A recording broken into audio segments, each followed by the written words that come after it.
Mimi naweza jirecord, so naona. Niwache.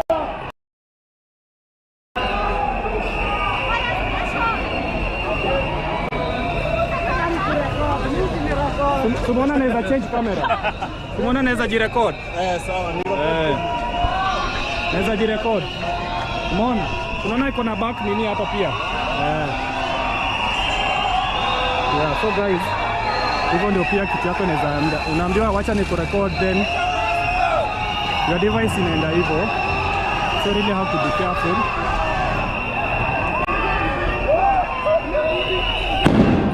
Hey guys,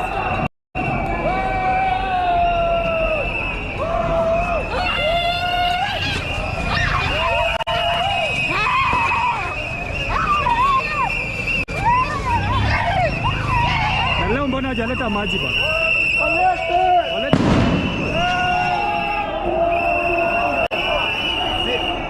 Ushuru!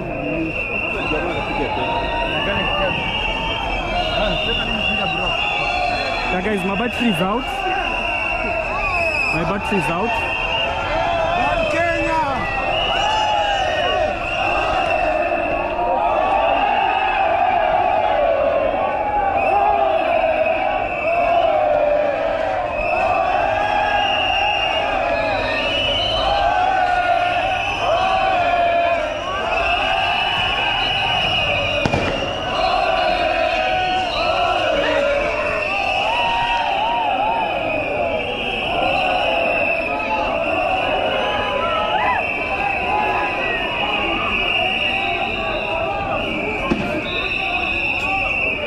Ndio. Muona? Toka. Muona vile zinarushwa. Guys, muona vile zinarushwa. It's not so good. Let me drink some water. Wacha nitoke nje kidogo guys. Wacha nitoke nje kidogo, I drink some water.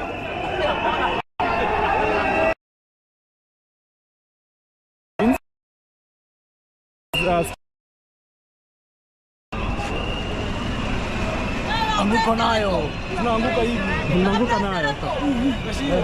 Guys, I want to drink some water. Let me get my water.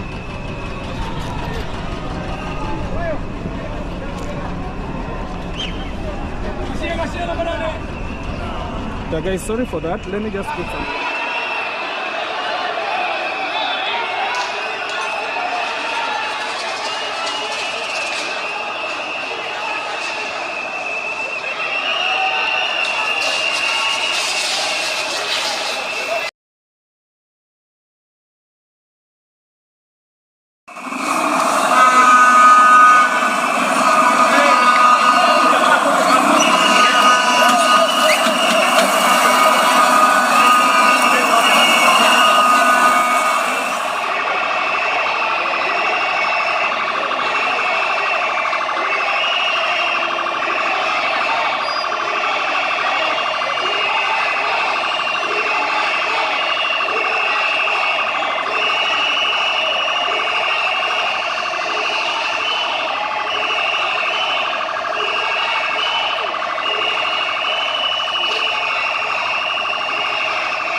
is also a dangerous area because mapolisi wanasimama huko mbele huko kwa barabara, and now the protesters come through this way, so they might throw the tear gas this way, yeah. So it's also a dangerous route. But matatus are also trying to slowly return to normalcy, which is not picking up well for them. But they really want, I know it's their desire, they want everything to calm down, to cool down.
Mr. President, hear our voice.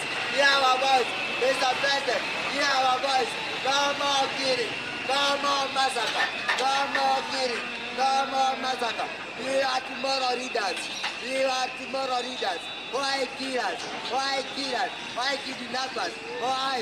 Why torture? Why torture for Kenyans youth? The moment we are bringing our voice to you, our cries to you, then you are deploying the police to come and kill us. Why? Why? This is the cry. This is the cry to my motherland, to my nation. We know our democracy. This is the government for the people, by the people, of the people. We know our democracy. Mr. President, this is a democratic country. No more opposition. No more opposition. Usitupinyilia tena. Usitupinyilia tena, Mr. President. Mr. President, hear our voice. As Kenyans too, hear our voice, Mr. President.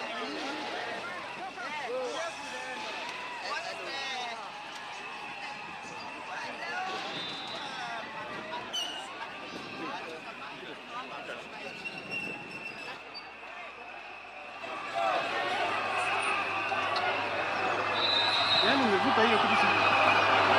Naona ni kitu nimeshika huko nyuma. Hapana, kama wewe nakwambia.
Unaweza eka kwa hiki kibombe tu na yeye.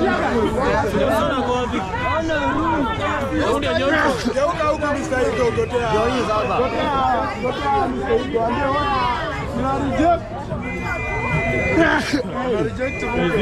wana reject. Johnson, Jamie and Jenny. Sono jina zao. Johnson, Jenny and Jamie. Nairobi Batman hapa. Hao ni wako hao. Hii ni risasi tunauawa. Unaona? Hii ni live bullet. Tutaendelea kuuawa hivyo kweli bro. Tusibalishe mask. Tuendelee hivyo. Asikiti ya gas. Guys, unaweza tuma moja yao bwana ipeleke barua huko State House. Na dada anze kuzituma sasa. Masaa bado. Masaa ni machache. Azizi toka hapo hizi vitu. Azizi. Ukweli. Hata mtu azitoe. Akukwana. Itakukwana. Na zimekula. Ibaieni nyama. Zinakula nyama. Mzibaie nyama. Ukitaka kuibaia nyama, unaenda pale kwa M-Pesa, namba ni 0706830991.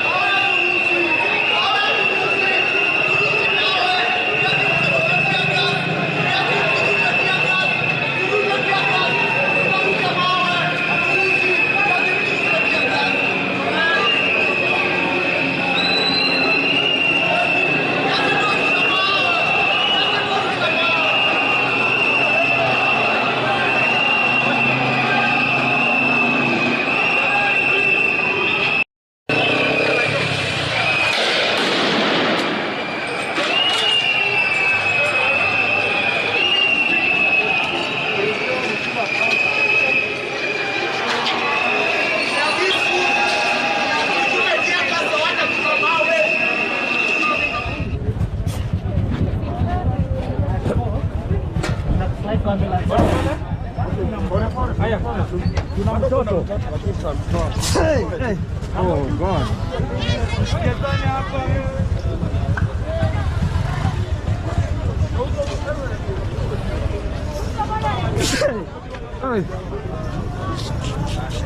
Hey bro, ulikuwa unasema vile unaweza baiwa nyama. Ukitaka kubaia nyama, unaenda pale kwa M-Pesa. Ni 0706830991. Una support Johnson, una support nature. Ni Johnson family, Johnson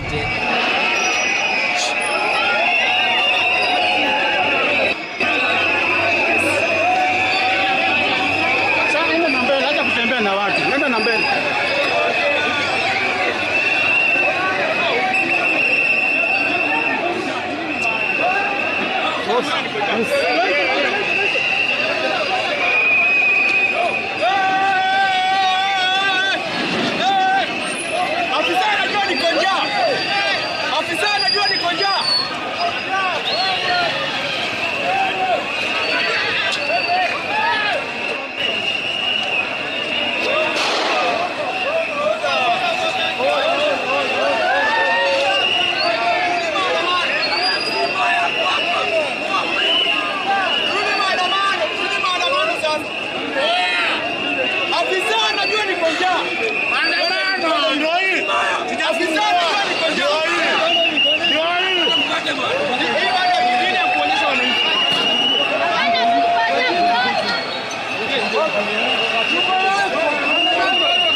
Hata nilikuwa na kuchata.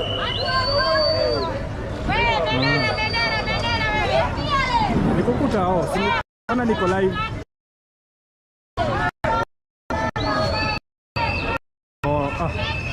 Nilipitia hivi.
You're watching the live proceedings coming to you live from the Nairobi Central Business District, where the security officials are clearing off the road that the protesters had managed to block. And this is along Kimathi Street in Nairobi Central Business District, where we are keeping an eye on the developments not only across the city county of Nairobi but also across the country.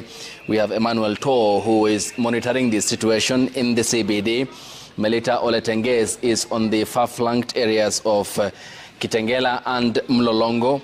Marianne Nyambura will be live for us from the county of Nakuru. Francis Mtalaki will give us an account from the port city of Mombasa, while Laura Otieno has since morning been monitoring the county of Kisumu following the countrywide demonstrations that were called for by the Gen Zs and the youth-led demonstrations that had gripped the country partly much of last month in June and the extension into the month of July, denouncing some of the government's policies and measures, including what we'll be talking about here on the broadcast this afternoon, as we as well keep an eye.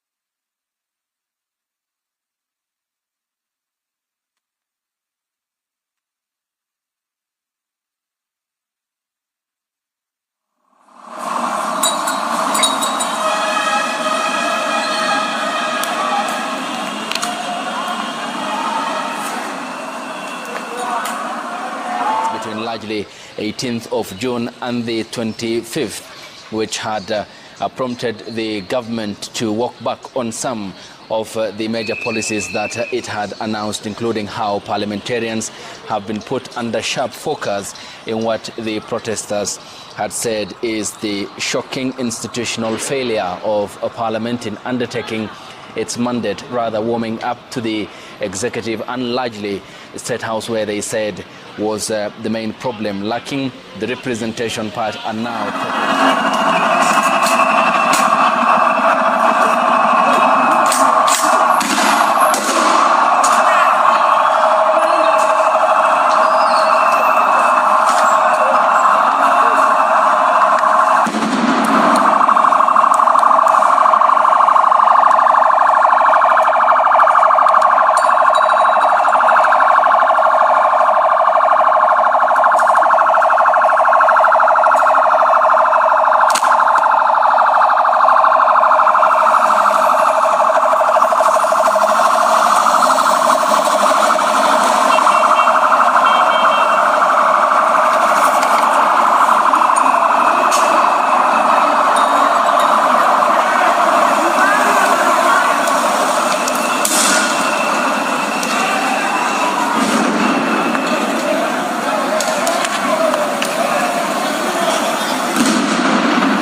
Hapa najipata katikati hapa.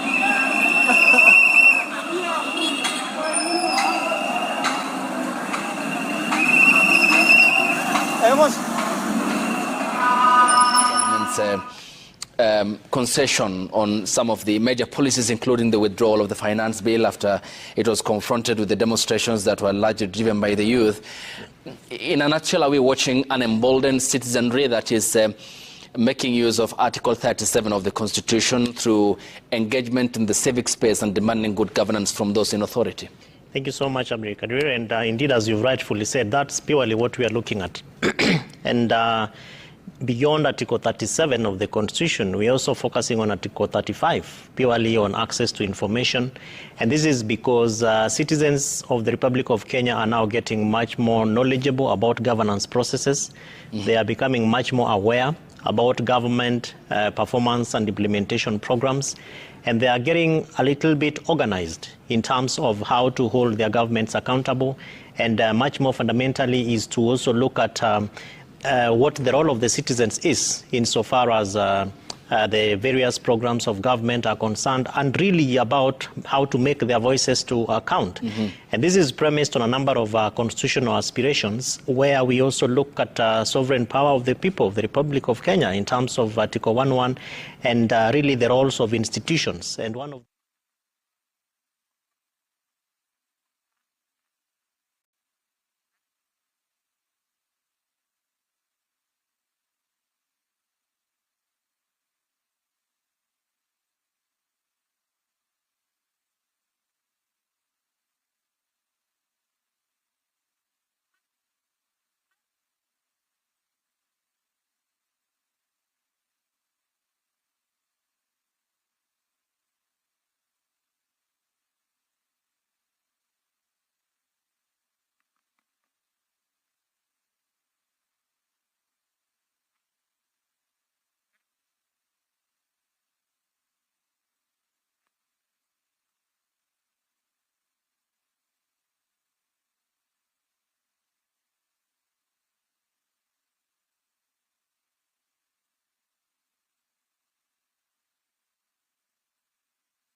good governance, and largely what appears to be the political class now getting back and more or less recycling back to the mode in which they ought to have been advocating for good governance. I mean, it ought to have been straightforward, is it, given the architecture of governance we have, which was straightforward?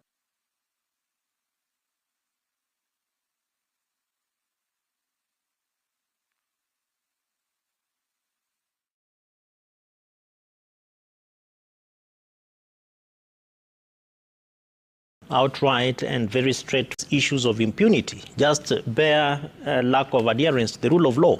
Issues around corruption, where you have programs that have been budgeted for, and people come and say, we don't want it done this way. In fact, we don't want it at all. But if you really have to do it, then how about you listen to us and you take into account our recommendations and also our voices? And government just outrightly goes out and decides to do whatever it wants to do.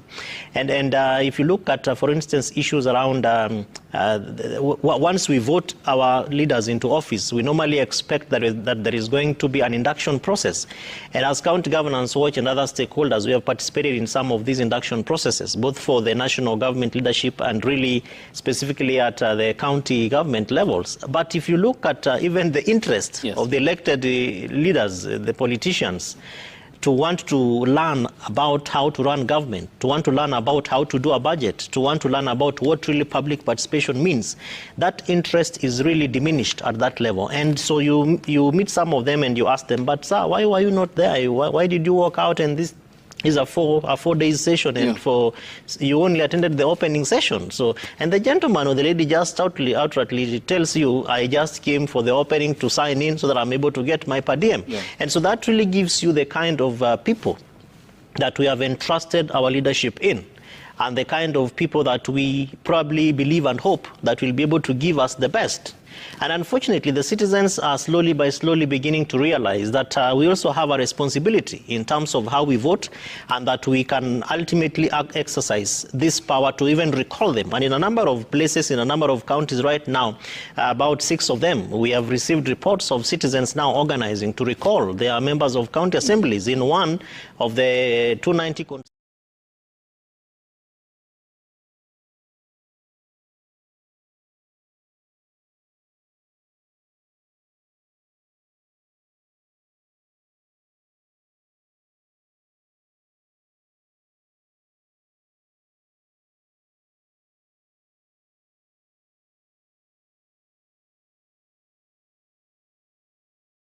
Are there lessons that we think will be able to inform how we therefore move forward in terms of our leadership and our governance? Are there lessons that even the political class are learning in terms of how they represent their people? Because, Abdikariri, you realize that the protests that we have seen, particularly focusing on the finance bill, are purely political class made. Because we attended, in terms of monitoring some of those public participation processes on the finance.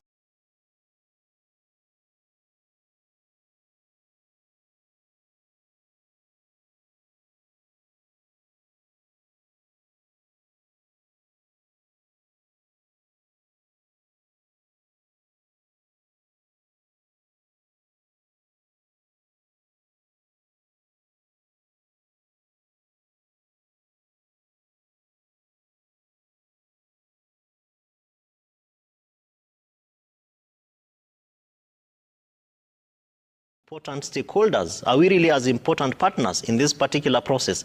And that is where the citizens are beginning to realize that really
assurance given by the chairperson of the committee, Molo MP Kuria Kimani, that this is not mere cosmetic exercise, that look, you Kenyans, we are going to consider some of your proposals that you had presented before us, but then you realize their conduct is not in tandem with what they ought to be doing. I mean, is this then a time to rectify the shocking institutional failure by Parliament? It is. It is the right time. In fact, if that time were to be analyzed, the time to have rectified these things was yesterday.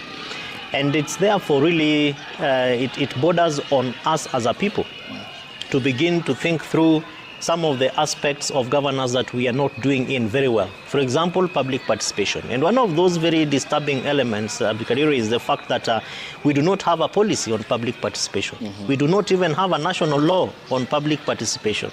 And so despite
people should be working. But Nairobi, for instance, is closed. Kisii is closed. Kitengela, all these places are closed. It's quite disturbing.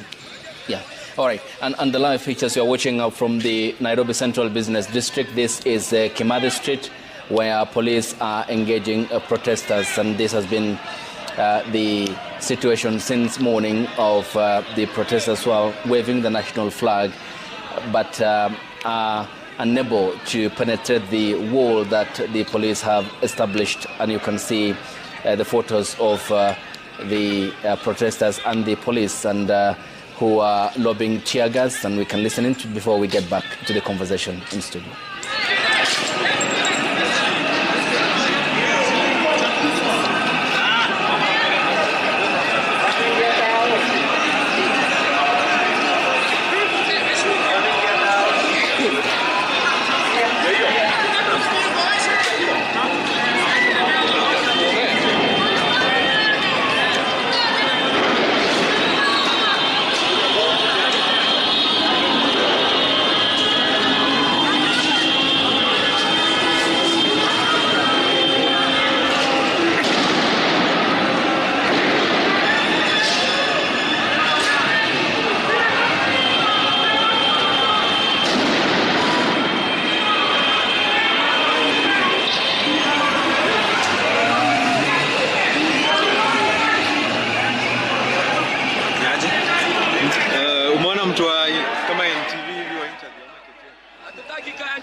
hoteli wako kwa building.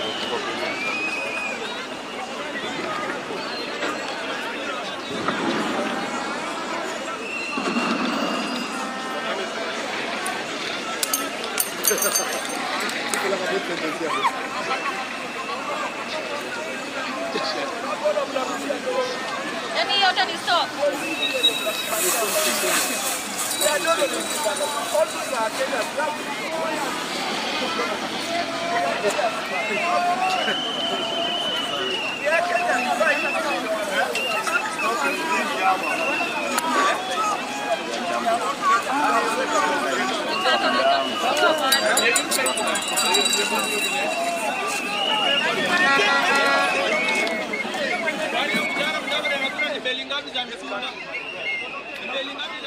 And these are the live pictures from the Central Business District in Nairobi, where police are engaging the protesters who are demanding raft of changes from the government, as well as the live pictures from the county of Nakuru, where our team, Evans Asiba and Marian Nyambura, are standing by. These are the live shots coming to you from the Central Business District in Nakuru County, where since morning police and protesters have been engaging. And also we are keeping an eye on the county of Kisii, where you have just seen the live images on the broadcast, who have come out to protest against the government this Tuesday, calling for good governance and what they term as accountability in what's appearing to be a countrywide phenomena. Also in the county of Kakamega, protesters this morning had taken to the streets demanding for accountability from the county administration headed by Fernandez Barasa, calling for what they term as accountability on the measure of the finances and how the money that the exchequer funnels to the devolved units, including Kakamega, are accounted for in terms of development projects. And we are back to live at the CBD in Nairobi. This is along Kimathi Street, where protesters and police have been engaging, and also in the company are the reporters and their camera persons who have been with them. Now this is the shot on the part of Kenyatta Avenue, where police have been blocking the protesters from accessing, and this has been the similar event as we witnessed on the 25th of June 2024, when the protesters briefly overran Parliament, and the scampering for safety of parliamentarians who were forced to use the tunnel and to flee to safety, and the evacuation that had also led to concerns from members of Parliament. Now you are watching the live pictures from the intersection that links Kenyatta Avenue and Kimathi Street in Nairobi Central Business District, where our team is also keeping an eye on to give you an assessment of the events since morning here on Citizen Television. A summary of the events that had largely gripped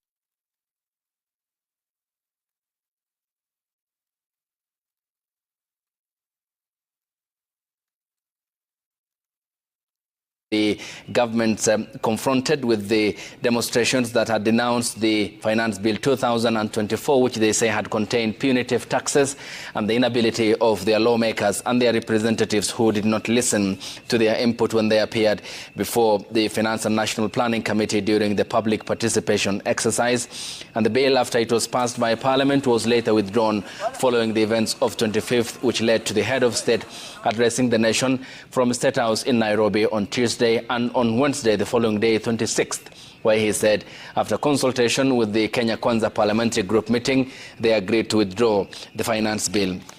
More than 40 people have been reportedly killed, mostly in Nairobi during the Parliament. It's the situation in Parliament where the precincts of the National Assembly and the Senate were breached by the protesters in Nairobi, leading to members of Parliament fleeing for their safety, and largely they used the multi-million tunnel in running for safety. The protesters and the organizers are saying that despite withdrawal of the Finance Bill 2024, they are calling for what they term as an end to a culture of corruption, which is, according to them, deep-rooted and corroding institutions of government, and the aspect of injustice and inequality, which they say is largely a phenomena that continues to underpin the state. Stung by the degree of the protest, the president made major concessions, including the withdrawal of the bill, scrapping of the funding by the state for the office of the First Lady, coming to the X-Space on formerly Twitter to face the youth, and in a 2-hour discussion where he fielded questions and also disbanded his entire cabinet last week on Tuesday, awaiting for reconstitution of the cabinet. And this is after saying that he will go on a soul-searching spree to determine the fate of his cabinet and later to disband the entire cabinet. The head of state came to power with ambitious agenda for the youth, who today are disgruntled as they were during the previous administrations of unemployment, underemployment, sidelining, and the quality of jobs that they have anticipated after graduation from the universities. But that isn't the reality, according to many of them. And the lawmakers have, since the passage of the bill and the breaching of Parliament's prisons, have been forced to lie low in the aftermath of the voting pattern, and mostly from the Kenya Kwanza administration. And the shocking institutional failure by Parliament is what now the focus for the country's youth. The president yesterday said the Ford Foundation, which is American-based, is the cause of instability and chaos, saying that the stability and democracy of Kenya will not be undermined. He pointed at them as the engineers of chaos and anarchy, saying that if they are not interested in the enhancement of democracy in the country, then they either style up or ship out. Will call out all those, he said, who are bent on rolling back our hard-won democracy, when he spoke in Nakuru County yesterday. That is President William Ruto, and will be talking about that. Our battery of journalists are covering and across the country in the counties of Nairobi. Emmanuel To Oletenges is covering the situation in Kitengela. Marian Nyambura is in Nakuru Central Business District. Francis Mtalaki is in the county of Mombasa, and Laura Otieno has been monitoring the situation in the county of Kisumu since morning. Kevin, coming back to you. Yeah. And this, it seems that is largely touching at the nerve of our governance. And given the conduct of Parliament away from the public participation exercise, and which was largely the around the Finance Bill 2024 now withdrawn, in general, Parliament seems to have failed on the very 3 key thematic roles of representation, legislation, and oversight. Sure. That's right. In fact, if you assess, because part of what we do at County Governance Watch is also to assess performance of the legislative arms of government. And this is both at national and also at county levels. And the 13th Parliament has not done very well, especially the National Assembly. And this is really geared towards looking at the indicator of passage of legislation. And if you look at even the justice delayed is justice denied. We have had several incidences of students or protesters being abducted, disappeared with, and investigations thereabout are done for a period of 1 to 2 months. It disappears and it comes and it goes. So this we want to come up with decide up with the Mbugo, whatever he's saying. We should go individually on these people, not coming as the government. You can clearly tell even from the Parliament invasion that happened, there was a sniper that was identified from a group of protesters, and it was pinned down by the peaceful protesters. And he clearly, from the ambush that he was given, he came out clearly and told us who exactly sent him and where did he get the orders. So we also want to caution the police from to be very cautious when handling the civilian, the protesters who are just demonstrating. They're doing what rightfully belongs to them, according to the Constitution. Mundalo, there are several Kenyans who have been injured and others have lost their lives. Yeah. What should the government do? Should they all be compensated without even, the person suing the government and the wakili? Perhaps just to clarify, is it possible for the government to come and compensate a victim when you have not sued the government, so that you get the actual damages in terms of figures? That is the good show, a show of goodwill. If indeed they are honest, we should be seeing them do that, because I don't need to sue you and go through the whole litigious process of court and money and time. And the government knows and acknowledges that it's a human rights violation. The unfortunate part is, and the question should be, has the government acknowledged the violation of human rights and the use of police brutality? And I haven't seen any statement, whether from the head of state or any officer from the government, acknowledging that particular action. What is your advice to the government? I see what you did there, Joel.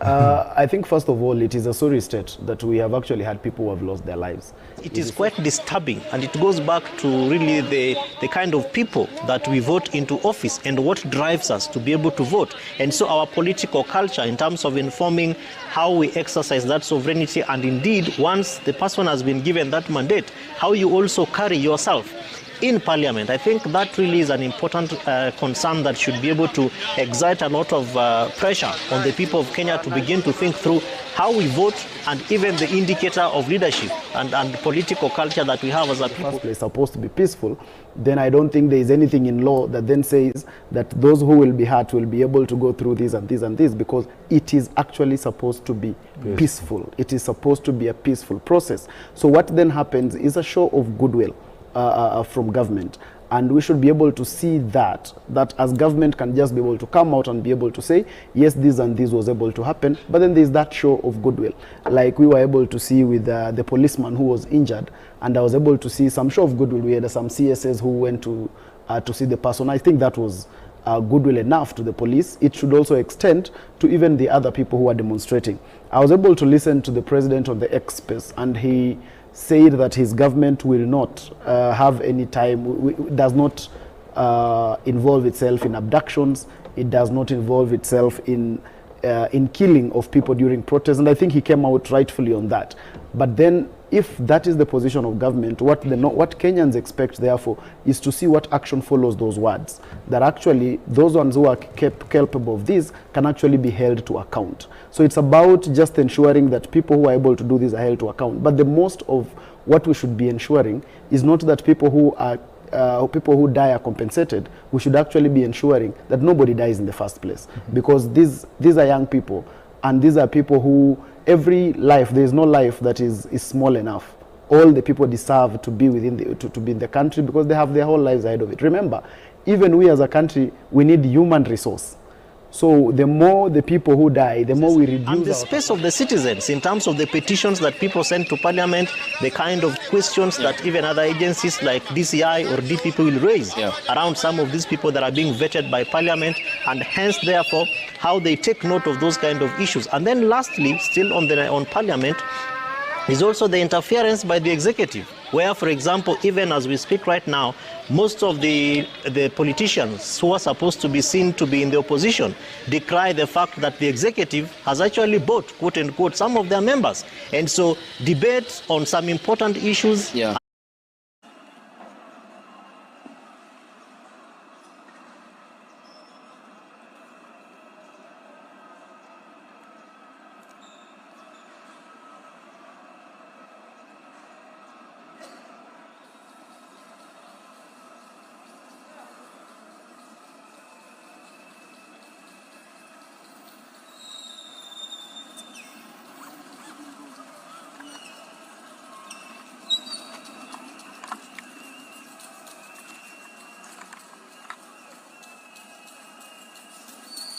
been tabled in Parliament by the National Treasury. However, there is a bit of a contradiction. President William Ruto said during a press briefing at State House that he would slash the budget by 177 billion. However, on the actuals, what was tabled in Parliament, or is before now the Budget and Appropriations Committee of the National Assembly that is led by Ndindi Nyoro, is only 156 billion that the government is seeking to cut. Why not the 177 billion that, he promised? Do you read malice? Chacha, these are one of the reasons why we keep on,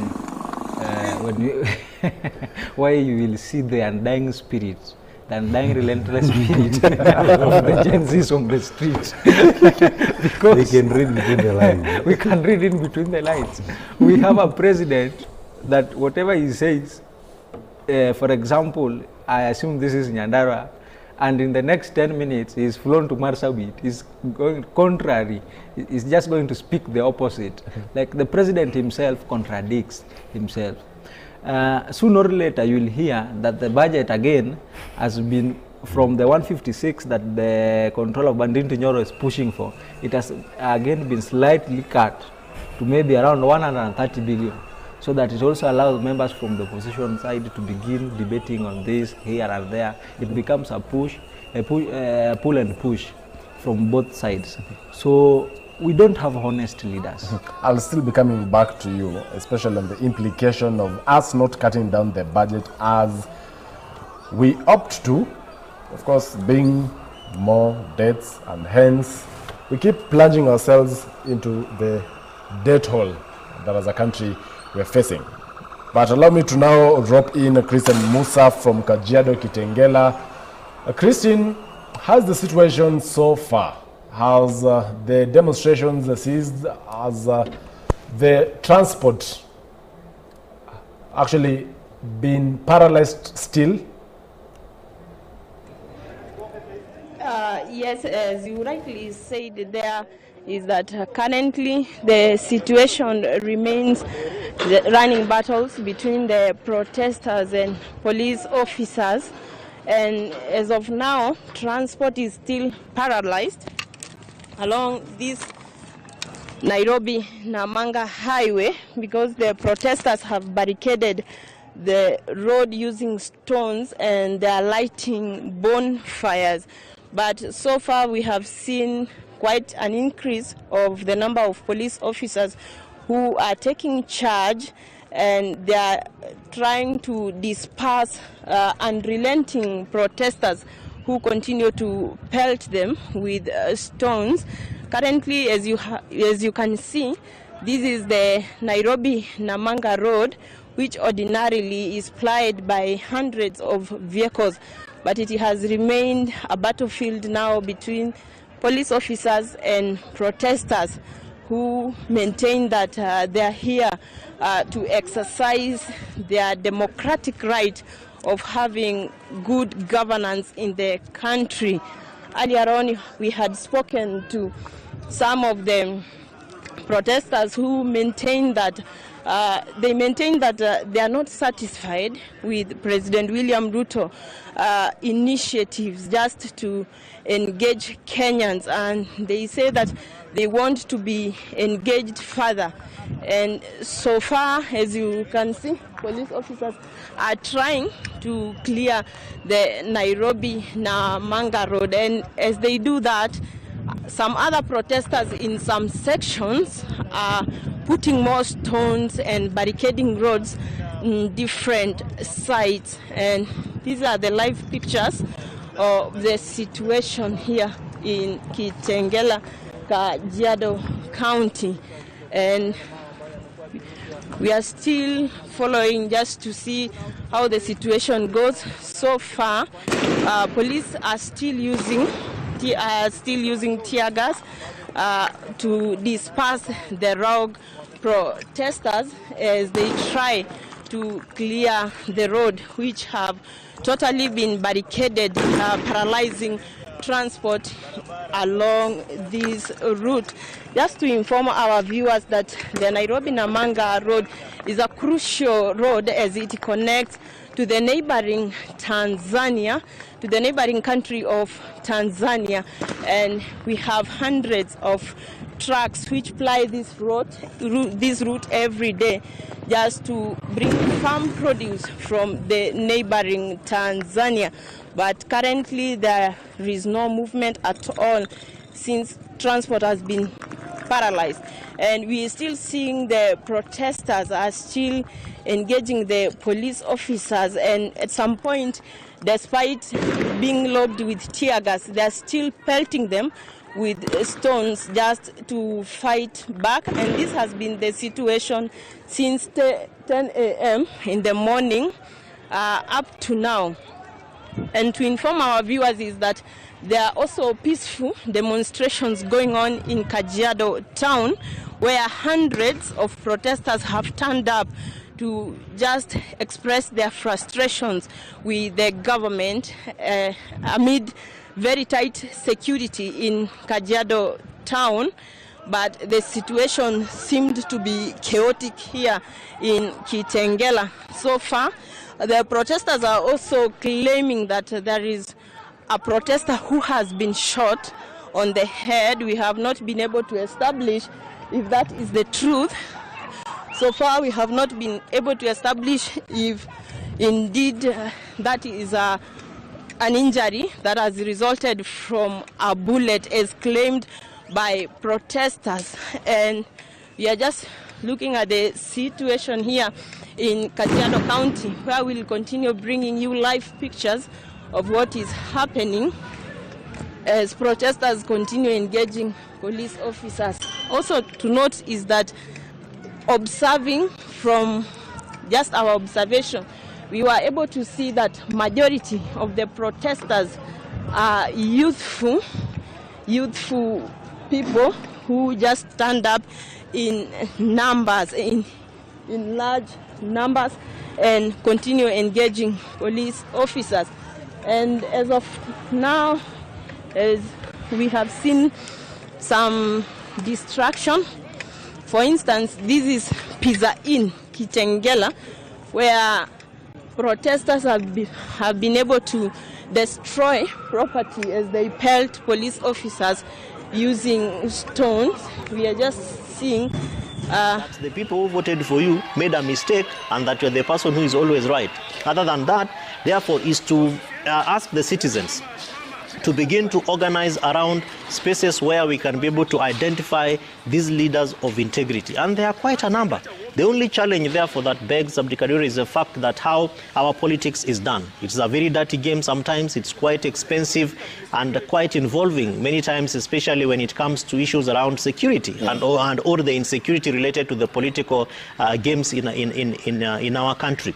But that, therefore, means that we begin to ask ourselves, how can we shield? And we have seen citizens, given these past weeks, really shielding the people that they think speak for them.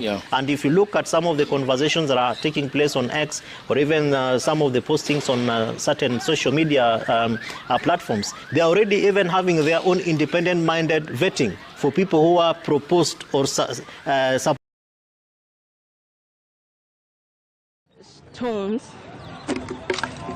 From a distance, you can see hundreds of protesters are still regrouping. They are still regrouping. Also there you can see the situation here. We can just see a desperate parent who is coming from school, maybe just to get their kids. Those are school-going children who've been caught up in this chaotic protest. You're just seeing 2 adults and a number of young children, uniformed children. Those are uniformed children who have been evacuated from schools. And to note, from our observation earlier in the morning, we were able to see most schools were not open today, but the few which remained open, we are seeing the kids there desperately making their way home as protesters continue engaging the police officers. The young children seemingly terrified of what is happening. And we are also seeing police officers now are taking charge in business premises. They are now taking charge in business premises rather than just being along the highway just to prevent looting.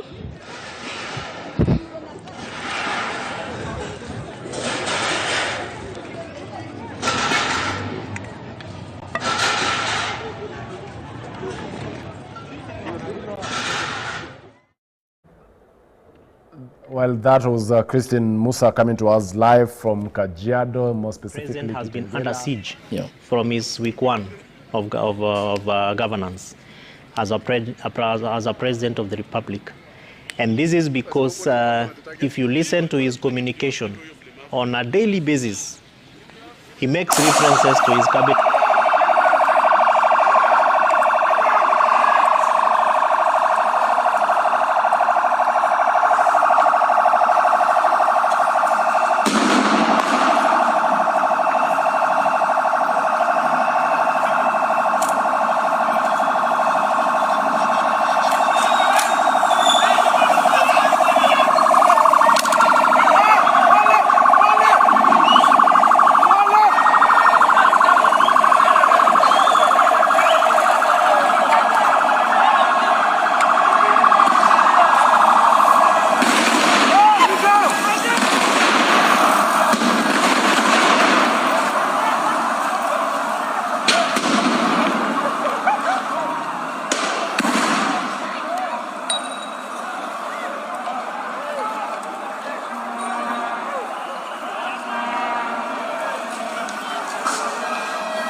But we believe with what has been proposed, it could be revised downwards to even 130 billion. Those are your projections. But this time round, you know, you, the youth, the Gen Z, have a chance to participate in the ongoing public participation. Have you done that? Or you'll come out later to lament that the budget committee has not factored in your views, whereas you know, given a window to come out and participate, you don't even attend those committee sittings. I think, well, as the youth and the Gen Z of this country, I think we should create a better Kenya for all of us to know. And this involves by involving us as part of the stakeholders in everything that is happening. Because, for example, now I'd ask you, who represented the Gen Z and the youth in that financial bill that currently didn't ignore the 150?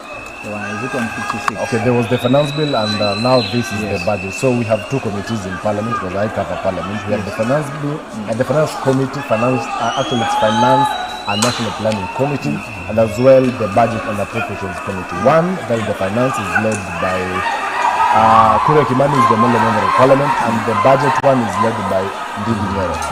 And you asked me a question. I actually participated in covering the finance in 2023 and as well in covering of 2024. It was open. It was open. I mean, the sittings were along Mombasa Road in one of the hotels, I just not remember them. But it was open to the public. In fact, we also had one at KICC. Have you seen how people are being frisked to get into such places? So that's what it's called. But what are you carrying there? I mean? No, we are not carrying anything there. But we want even just public participation, what we call public participation. That's the key thing. For you to get into that public participation in this country, you must have connection. I'm telling you that is the truth. We have the dialogue that's supposed to happen. Have you made attempts to attend the budget one that is ongoing? How will we attempt it? There's the national dialogue which has been scheduled. Do you think calling us for the dialogue thing is a big deal? No, it's not a big deal.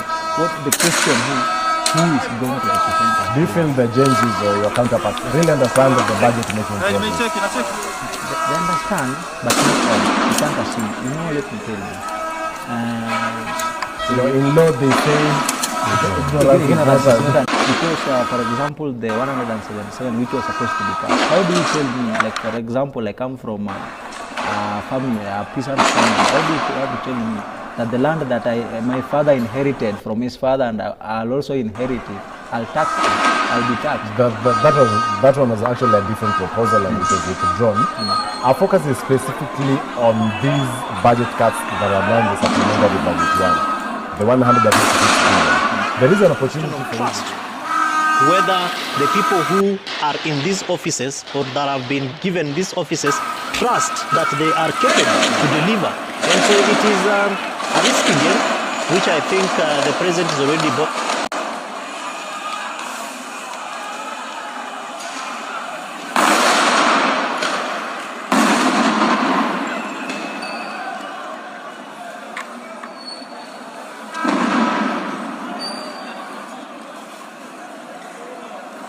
Solutions that can help us.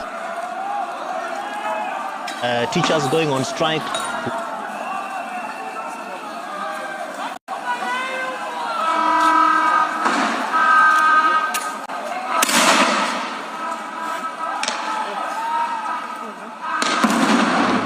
Revolution and activists inside it.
story.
Accountability around some of these resources, even for the second.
Pata katikati hapo.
Hapa tuwashukia.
Just live updates from Nakuru. A journalist has been injured and also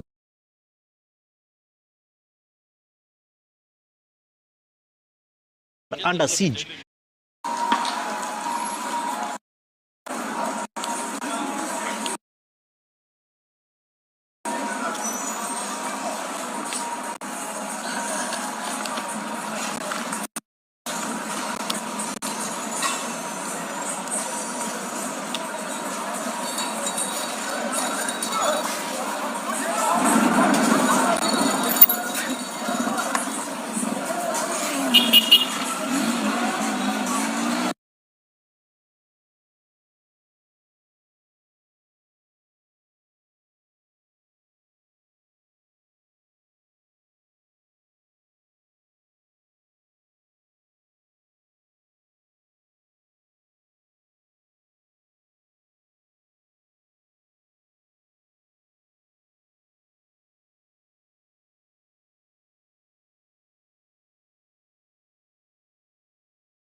Hey Africa, did you know that you can earn money from YouTube without being a YouTuber? Even in Africa, because we are neglected and thrown to the side.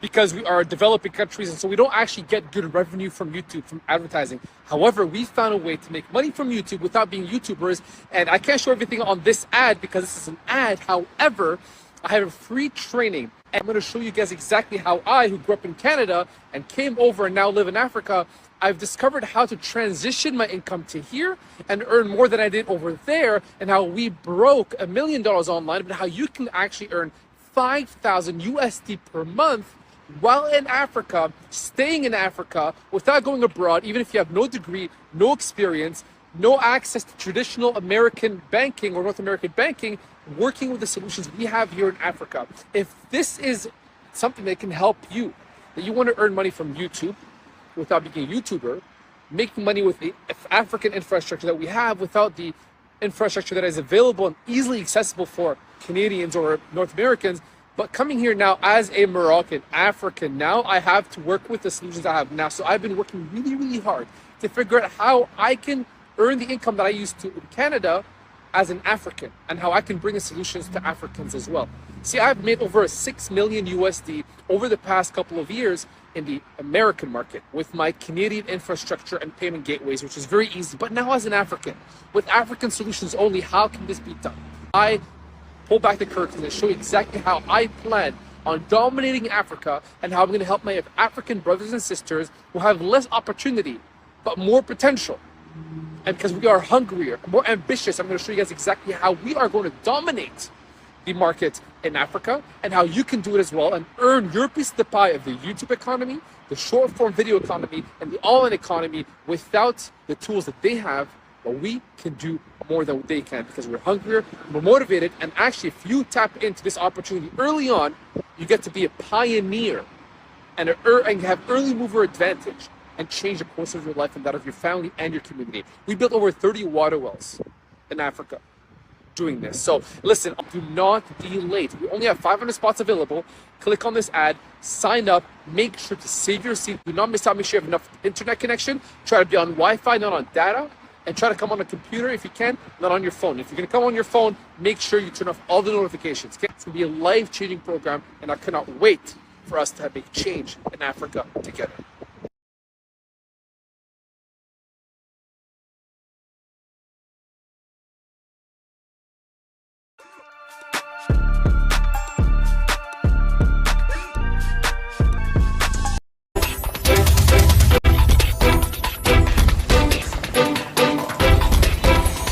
All right, thank you for staying with Daybreak, and the conversation begins right now. The people versus government, and we're having the young legislators with us here in studio. Honorable Kaliba Mrs. here, Saboti Member of Parliament, Honorable Njeri Maina, Woman Rep Kirinyaga, and Honorable Esio Kenyuri, nominated Senator, all part of the Kenya Young Parliamentarians Association. Also, Eric Omondi is here, youth activist, Kasmuel Makoure, youth activist, and Richard Keno, a lawyer. Thank you very much for making time. So, there's something the president said when he was dissolving his cabinet. This is what the president said going forward. I will immediately engage in extensive consultations across different sectors and political formations and other Kenyans, both in public and private, with the aim of setting up a broad-based government that will assist me in accelerating and expediting the necessary, urgent, and irreversible implementation of the program that we have, including other radical measures and programs. Jerry, what should a broad-based government look like? First of all, Trevor, I think going forward, it's very important we see a cabinet that is competent, that is accountable, that has people who have a proven track record. And it is also upon us to ensure that we do not want to pinpoint that the president or the appointing authority ought to have maybe this particular person. Because at the end of the day, competency must be on the table. And I was in a certain forum led by my very good governor, Anne Waiguru. And we had a conversation where issues were raised that, or rather concerns, that I had been giving a breakdown of the expenditure of government at the county level and the allocation for maybe the governor, the area member of parliament, and myself as a county MP. And I was missing the drift.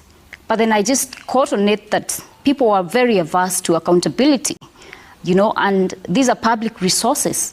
And what the Kenyan people are saying moving forward is that accountability must be on the table, whether consultations are being done, because we can do consultations, but then we are not having the parameters that are the irreducible minimums required of someone holding a cabinet secretary position.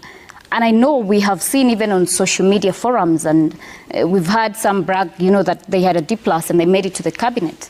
And we know that there are some who even have issues with their certificates or how they acquired their degree certificates, and that is a parameter that must be met for you to be a CS. And Parliament also as an institution must also put its foot on the ground, because Parliament is the one that does vetting. So as a member of Parliament, I must be accountable to my people and to Kenyans at large of any action I undertake, because Article 1 of the Constitution says that sovereign power belongs to the people. And I think sometimes politicians, maybe, we get elected to these seats and think that we exercise our own conscience and independence of mind, forgetting that we actually represent people at the ground. So that is what I want to see. Is this a wake-up call by the going forward? And it is a wake-up call to every politician. And you see, like the case scenario I have given, maybe I have a very different style of leadership, because I walked down my people that this project costed 2 million shillings, and I can actually explain to a coin how I have appropriated or used your funds. You know, maybe perhaps we cannot be told how the county referral hospital, how much it cost and what went where, so that we know where public resources are going and how they're being utilized. Okay. Kasmul, is the president listening? Do you feel heard as young Gen Zs? I don't need to feel heard by the president. I need the president and government in general to do what it was appointed to do. We did not appoint them to listen. We would have selected them to be podcasters if we wanted a listening ear. A broad-based government is a word salad by the president to try and obfuscate the truth of what it is that they're doing. There's a sinister nature to the political class where he has said that he will consult widely, and he will consult both in public and in private. And the president has shown an affinity to love to consult the clergy and the political class in public, but consult the youth in private. That is why the youth end up in cells, they end up showing up in swamps, dead. And I say this without fear of contradiction, because I have not seen at any particular point the president make a deliberate effort to listen to the youth. And I say this because in the protests and demonstrations that we have led and orchestrated, the people the president has invited to the table has consistently been the clergy, it has been the political class. And that shows me that they are just trying to find ways in which to divide us. They have consistently infantilized this movement. That is why they insist on tagging it the Gen Z revolution. While this is a Kenyan exercise, that's why they've insisted to call us our children. They've insisted to go the route of appealing to us from a parental angle, refusing to acknowledge the fact that this is a political undertaking that we are doing.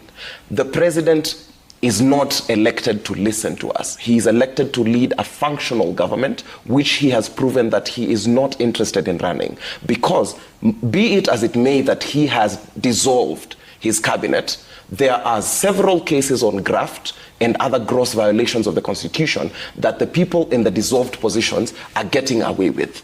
There are several demands that we have asked for that are going to get away. There is a list, for example, for former CS Ababu Namwamba that we were asking, what is a delegation that is going to Paris? And that is the same, the person who's coming in next will have to account for it, because we have decided that we will hold this particular government accountable. So we did not, it is not a matter of listening, it is a matter of good governance. And there we do not, I personally do not have such great faith in the current ruling class and by extension the president. But he had an X space with the Kenyans. Under what circumstances? And also is called for a multi-sectoral forum starting next week from Monday to Saturday. The X space was a knee-jerk reaction after we lost several lives.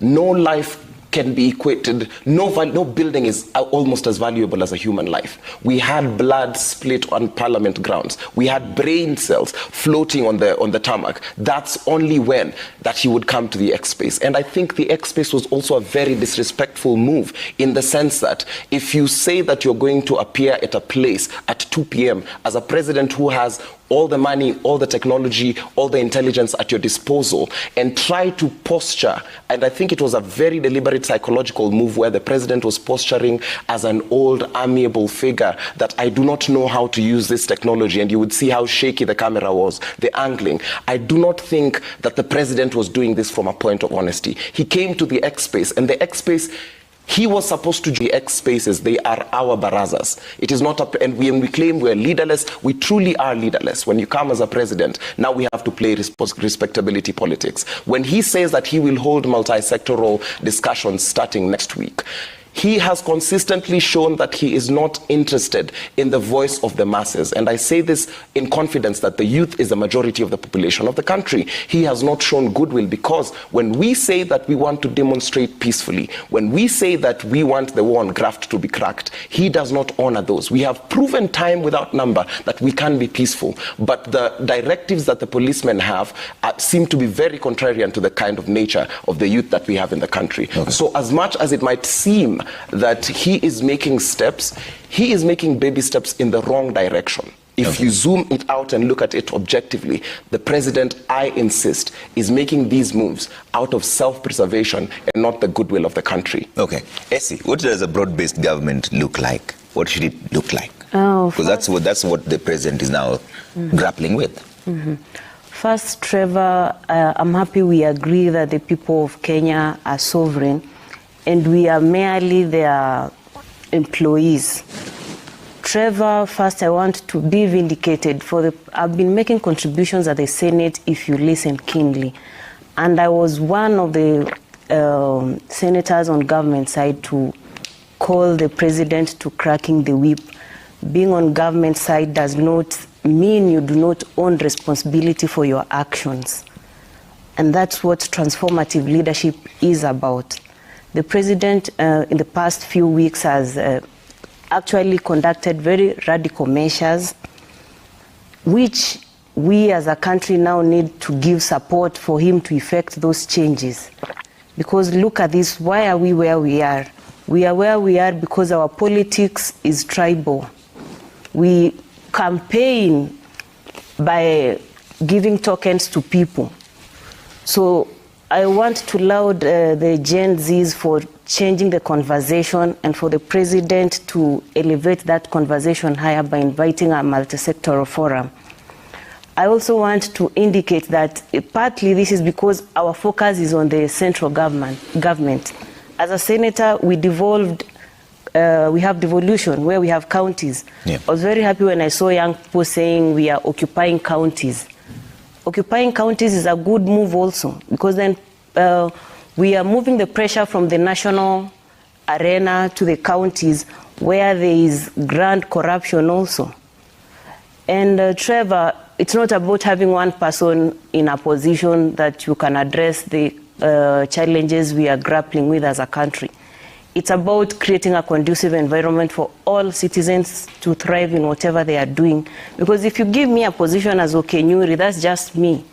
Whatever contributions I might make might not satisfy every other person who's around me. But the moment you give a conducive environment to every other Kenyan who's bestowed their hope in us, we are going to change the whole conversation, Trevor. Yesterday, I was moving in the Senate the Protection of Livelihood Bill, which seeks to protect people in informal trading who are in every day we see being mistreated in big towns, Nairobi being one of them, Trevor. So when we actually say the Gen Zs are agitating for transparency, good governance, I'm a perfect example of good governance. I can account for every single legislative proposal I brought in the House. I have the civic education bill which I believe an enlightened citizen is able to make the right decision. If you're able to make the right decisions, you do not need to rely on your representation to take responsibility. Okay. Now look, I said we mobilize along giving people tokens.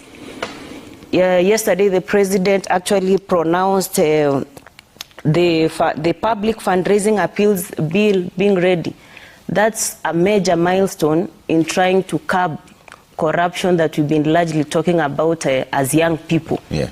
And I want to also congratulate the young people who've come out in the streets for calling out political opportunists.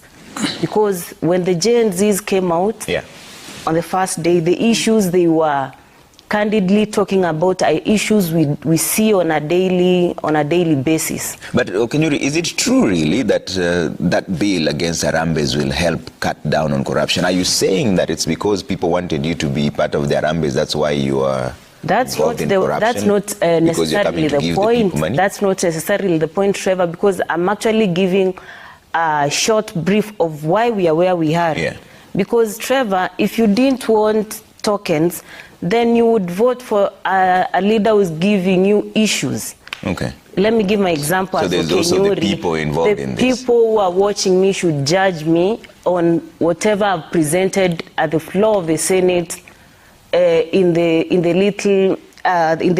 short time and in the avenue that I've been given.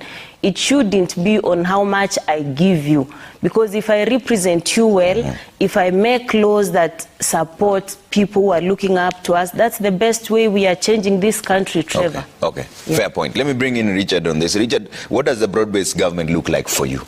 Thank you.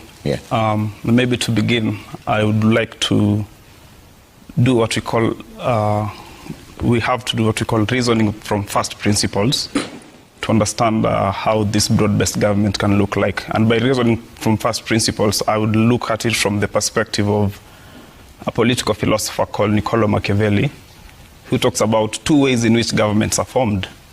And he says a government can be formed in two possible ways. Number one is when the nobles, the elite, come together, look at one of them, they take him to represent their interest. That's number one. Number two is when the people have the initiative and they look for one of them to represent their interest as their leader. I'm saying this because I want to put it in context, and I'm excited. We have politicians here. I would like us to understand politics from their perspective, because they're in the shoes. And maybe in this perspective, I would like to point them to the 33rd President of the US, Harry Truman, who said that when I was young, I wanted to either play piano in a whorehouse or to be a politician. And to tell you the truth, there is no difference. So I would like to hear from the politician if actually there's a difference or it's the same thing. There's a difference. I'm a pianist. Let me hear what Caleb Avisi has to say about this. So Caleb, what does that broad-based government look like for you? Because there's a concern from the younger generation that this is just the usual politicians who will just be moved around as musical chairs. Very true, Trevor. There is a big issue we are grappling with as a nation, youth population bulge, and not just Kenya. This is an issue that is affecting Africa because Africa is young.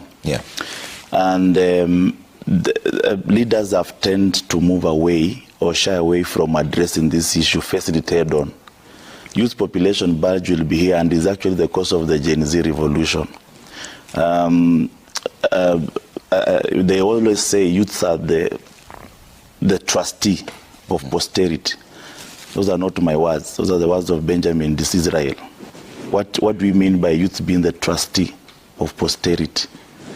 The moment we capture and nurture this population and listen to it, that is the time we'll have solved half of our problem, be it politically, economically. And most countries who have faced this problem, even US during the J.F. Kennedy's time, there is what we call the Peace Corps, where it took young people across the globe. He formed a program where young people were sent to all countries, whether as nurses, needing to interact, to learn. When they come back to their country, they have done that experience you are talking about, the Iraq experience, they have everything. You walk to German. The other day I traveled to Frankfurt, and I happened to go to a factory that manufactures John Deere, the brand of the tractors. And I found a young person coming out of that factory. When I interviewed him, he said one is in college, number two, he was very young. In fact, he's now those Gen Zs of German now. From the factory, he went directly to BMW. That's where now the shock of my life. If we have people in Grogon here, in the factory, Upper Grogon, anatoka hapo, na hiyo uchafu yake anatoa overall, anaingia kwa BMW. What does that shows you? The youth are empowered from very early. And that BMW, he never bought it. The government gives him loan. So that you work in the factory, the stipend you are given, you are also paid slowly until you finish.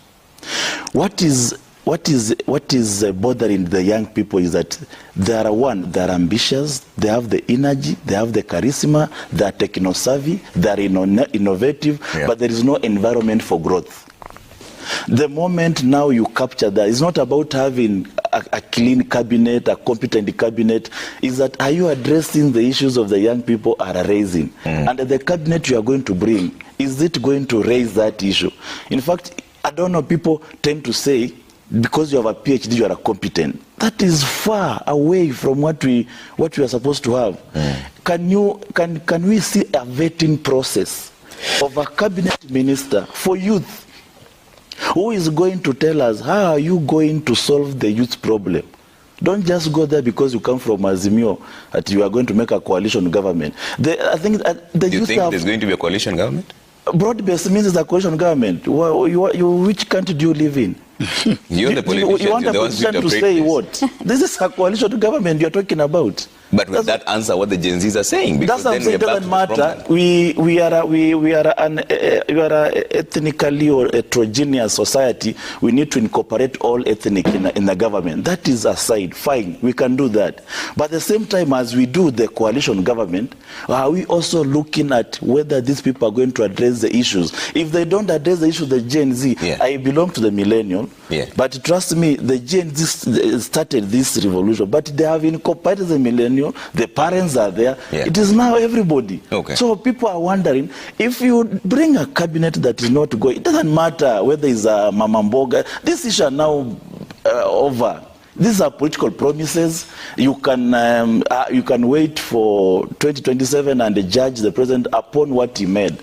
But we are saying, how do we solve the issues of the country? It's the youth population bulge. But that's what the problem is. You're saying that they're just political promises, but the Gen Zs and the youth are saying they're not. That's what I'm saying. Those are his, those are Ruto's. I don't belong to Ruto's party. In fact, I said I'm the only member of parliament who has never met Ruto, neither shared a platform with him. Because these principles are mine, are like day and night. We'll never meet anywhere. Until he shares my principle.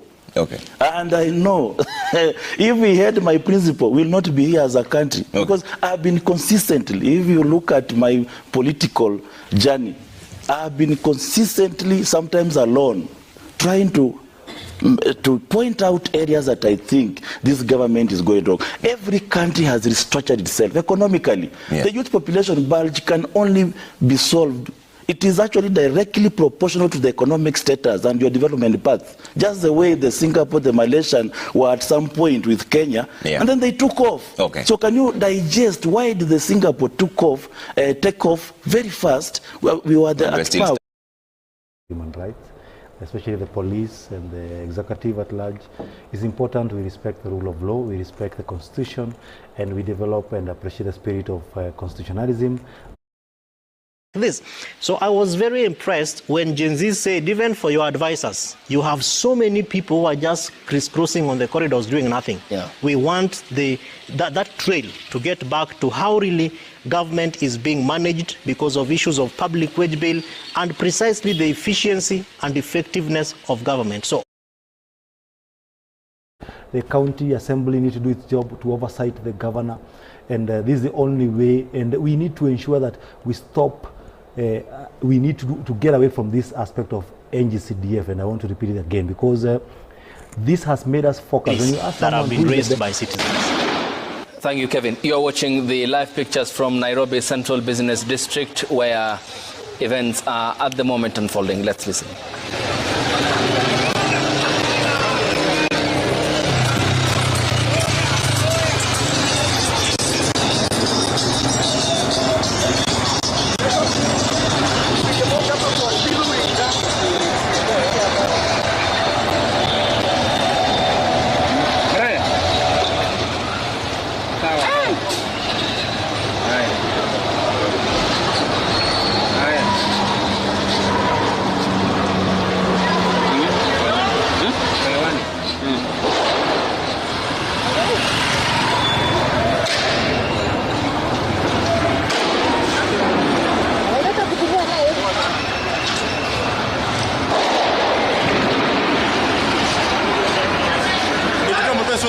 live. Wanapiga live saa hii. Na tupigia. Ndio kifoni ile kama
mnakuja kuendelea.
Media.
kazi ya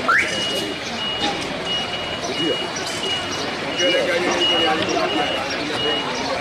ongea kazi. Angalia kazi.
Ikoonea huyu jamaa anapigiwa simu.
Assembly is independent from the executive.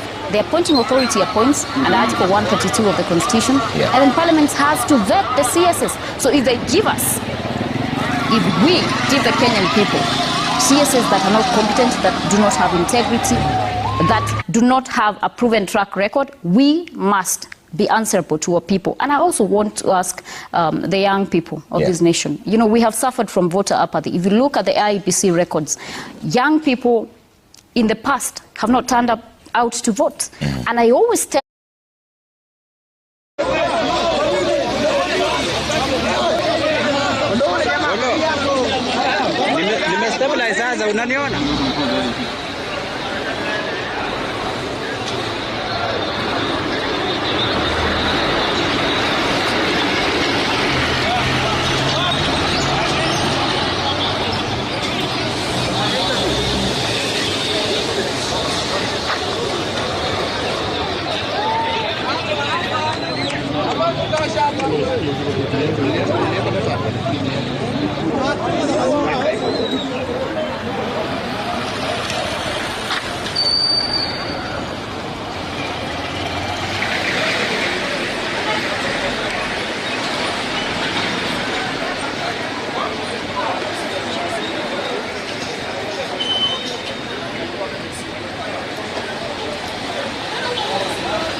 mawe imeanza kuingia.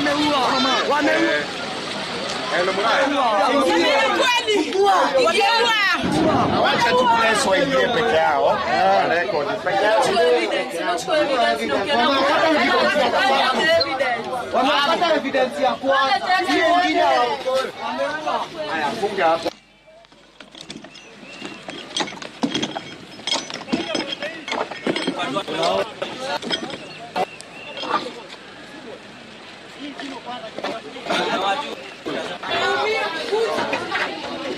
Mchunge mawe inatoka huku mzee. Mawe.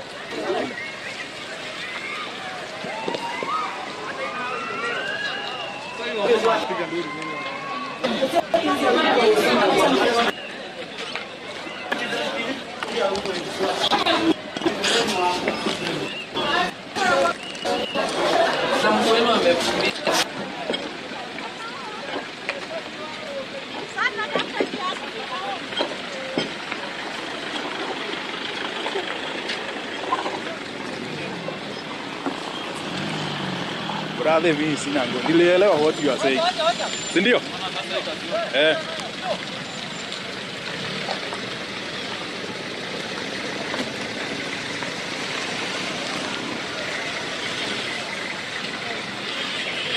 Kubwa.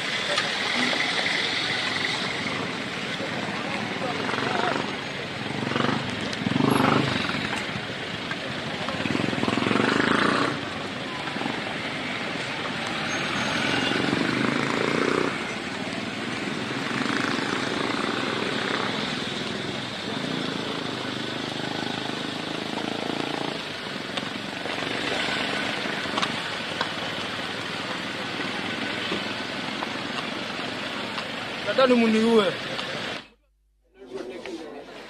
Ulole ya. Unataka mali yake. Ndani muniue. Ndani muniue. Give me quick.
Wapi lazima leo sitaka siwe na flavor.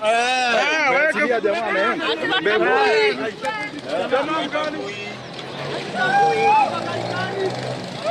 Yeye yuko hapo nyuma.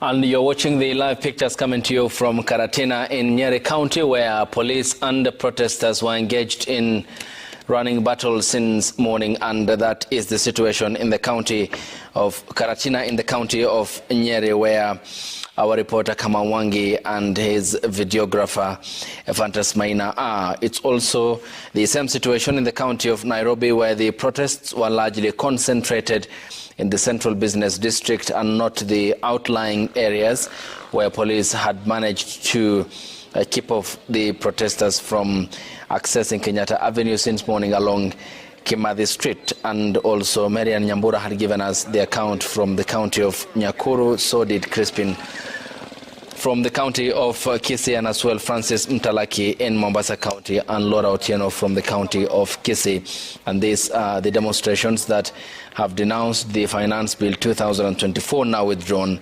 following the events of the 25th of June, when the demonstrators had briefly overrun Parliament, and members of the National Assembly who were forced to flee as a result of the situation. The president thereafter, a day later, announced the withdrawal of the bill that the protesters said had contained punitive taxation measures. Among other major policy pronouncements that followed the withdrawal of the bill included the scrapping of the state funding for the office of the First Lady, as well as the president coming on the X space to engage youthful Kenyans online and filling questions and responding to some of the concerns that were raised, also banning the harambes that public officials normally take part in, saying that the Attorney General now dismiss, or the Office of the Attorney General will come up with the underpinning legislation, and also disbanding his cabinet.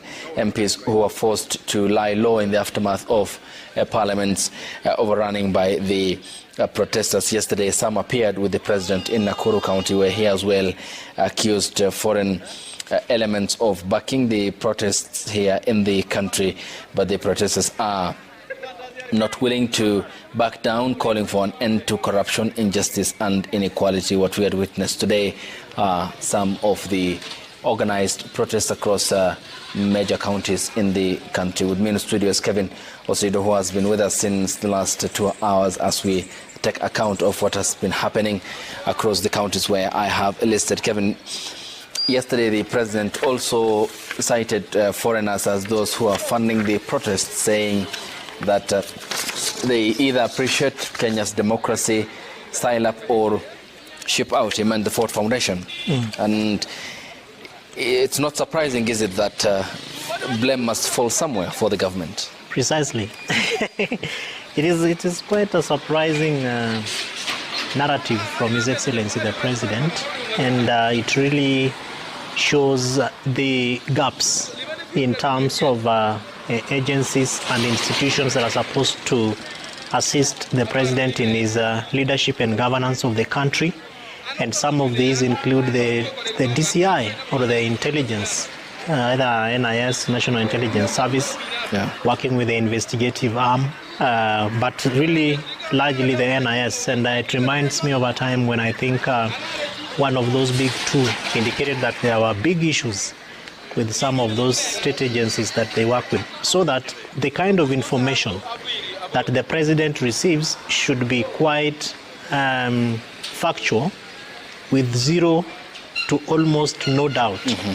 That when you mention an organization like the Ford Foundation, of course, I'm sure that it will not stop there. And I've seen that the foundation has also made some rebuttal or a response to the President's comments.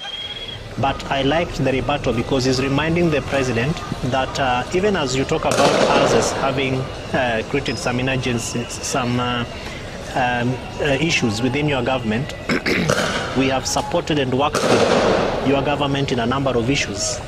And in some of these, you have been personally present. And in some of the photos that were attached there, of course, the president of the Ford Foundation, Mheshimiwa Darren Walker, indicating that he attended the state function that was put in respect to our president when he attended, when he was there for the state visit of the United States of America.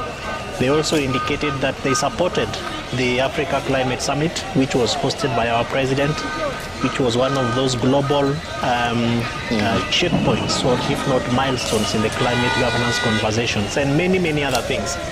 How Ford Foundation works, and I think the long and short of it is that you cannot blame the teacher for having empowered the student, even if it is true that some of the organizations that are purportedly assumed to have participated in these protests.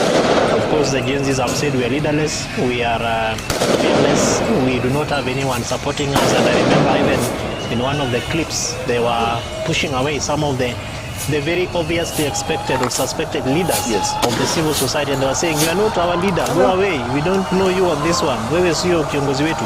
And so to get back to an organization like Ford Foundation, that whose processes of grant making are very clear, they have global contributors, and for you to get a grant from the Ford Foundation, there's a process that you also go through. As a grantee, you apply, they undertake audits, they undertake those capacity assessment of the organizations. I say this because I know, having been a grantee of the Ford Foundation, and some of the processes that we undertook in some of the counties that we worked in, particularly for the health, strengthening health engagement with citizens of Nairobi County, have really paid back. And today, if you walk to some of those facilities that we partnered with, tunaanza kufuatana. Tuachie subiria hapa.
without necessarily focusing on the issues. And the issues have been raised. The president has done very well to concede to some of them.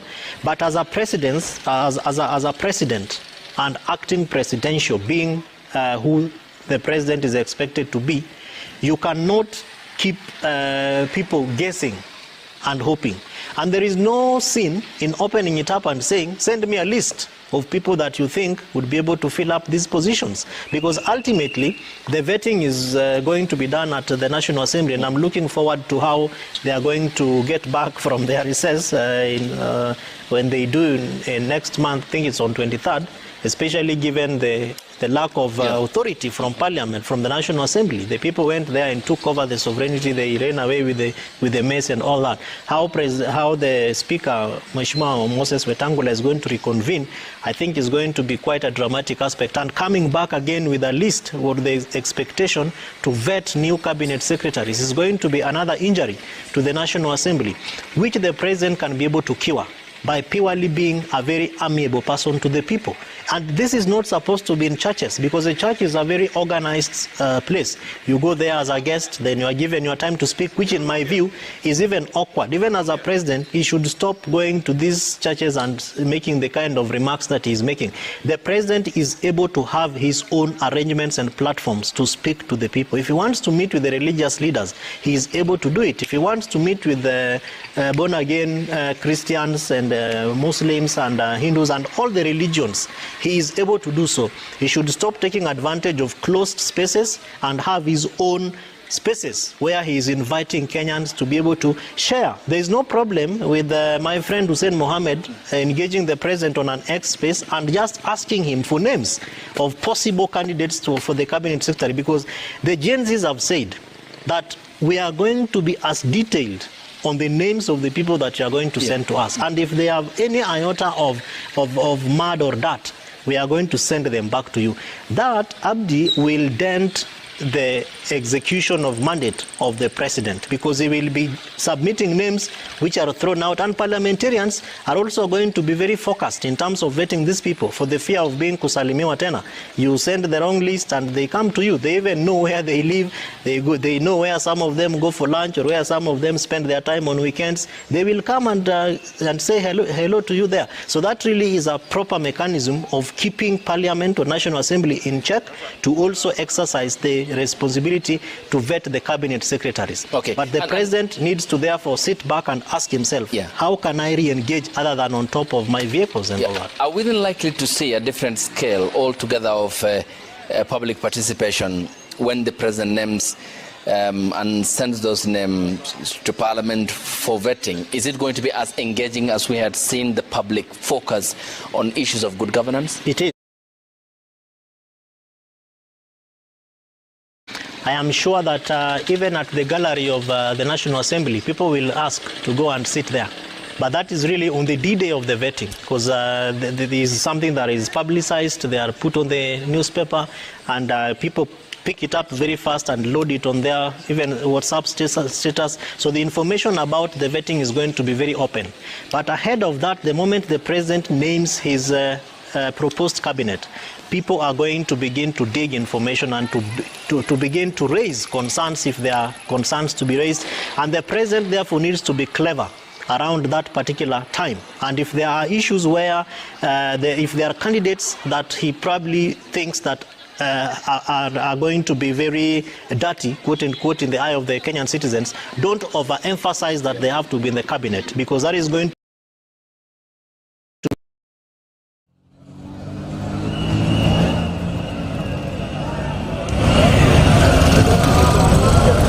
make you look like someone who does not listen. It's going to make going to be very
kumaliza mwaka mmoja. Mimi ni baadhi ya wale watu ambao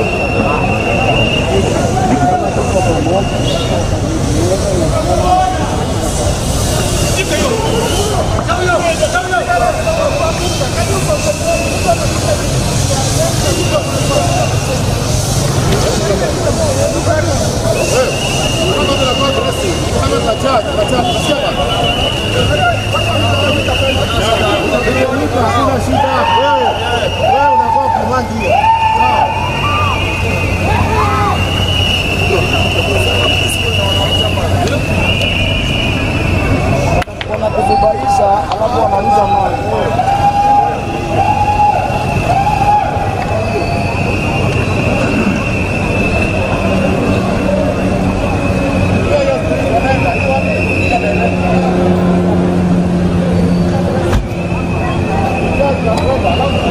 lakini yale ambayo yanafanyika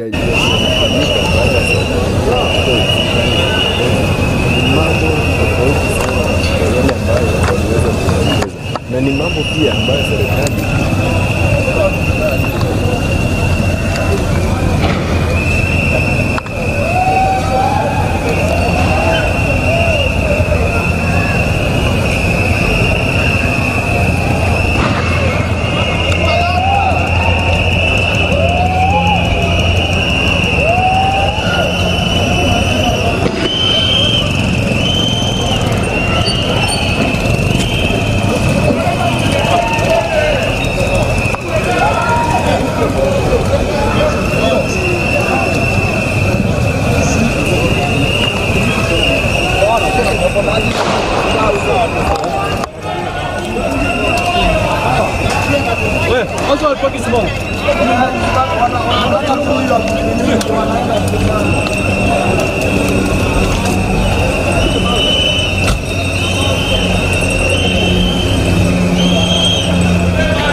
Tutaenda nyumbani. Hadi nyumbani. Wazi kwa hapo kuna kwenda kuongea. Wanaiba kila kitu. Amepewa hizi kuna madeni. Leo kusaidia. Bana wanaibia. Hadi nyumbani. Hadi nyumbani. Hadi sugoni. Hadi besagani. Tutaenda nyumbani. Tutalipa hasara bwana.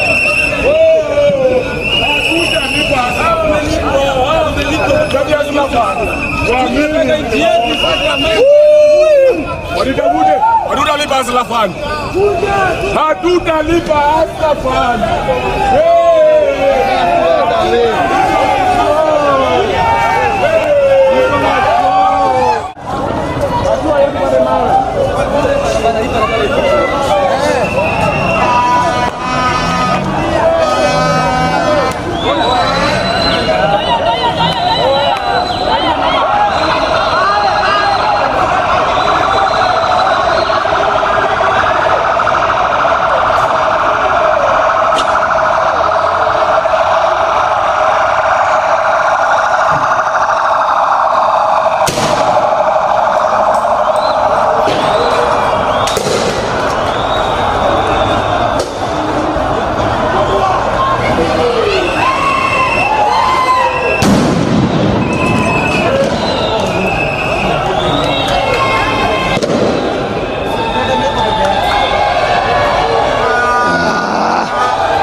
beauty kata.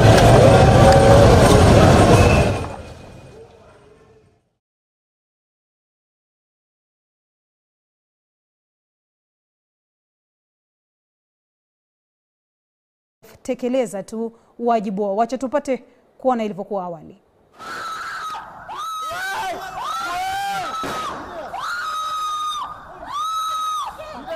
Keta hapo chini manze. Unapigwa risasi.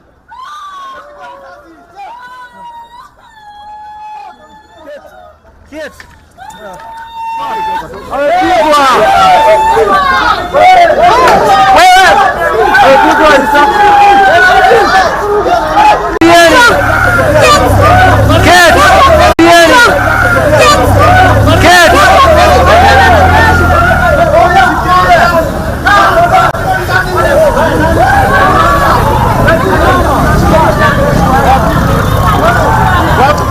Ni picha za awali za kusikitisha. Mwanahabari mwenza alikuwa tu katika jukumu lake la kupeperusha kile anachohitajika kufanya maandamano yanayoendelea ya vijana chipukizi Gen Z kabla ya kujeruhiwa.